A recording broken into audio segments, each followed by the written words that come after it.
Well, his work is certainly prominent in many states, the nation's capital, and right here in Louisville. So you could say it's fitting that for famed Louisville sculptor Ed Hamilton, his newest project fits the River City like no other.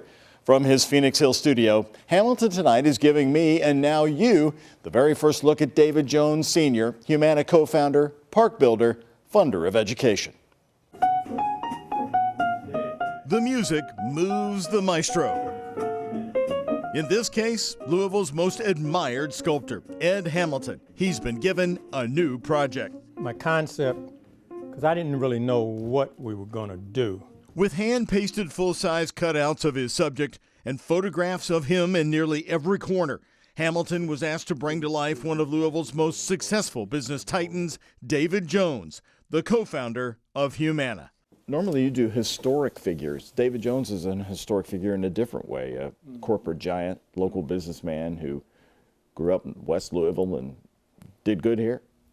We went to the same junior high school, Parkland Junior High School. He was in the West End, I was in the West End. So we got some connection there. The family of Jones wanted a way to remember his success and philanthropy. I tried to talk Dr. McGuire into moving to Louisville, and I might have succeeded, but he has a teenage daughter who's a basketball player, 16 years old, and they just won the state championship. Jones and Wendell Cherry co-founded the company in 1961 from a single Louisville nursing home. When David Jones died in 2019, Humana's pre-tax profit stood at $3.4 billion. For Hamilton, it'll be the first sculpture of someone he knew pretty well. He would come out of that suit in them short sleeve shirt, break that tie down, because he was a people person, Hey, how you doing, blah, blah, blah. And that's what I picked up on.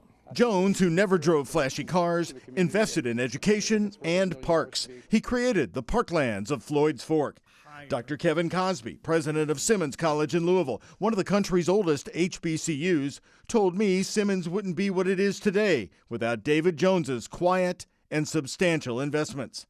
Decades ago, the Humana chief bought a Hamilton piece, a replica of the Spirit of Freedom in Washington, D.C. It was at that moment that I felt like, gee, this man's a great man, He buys art.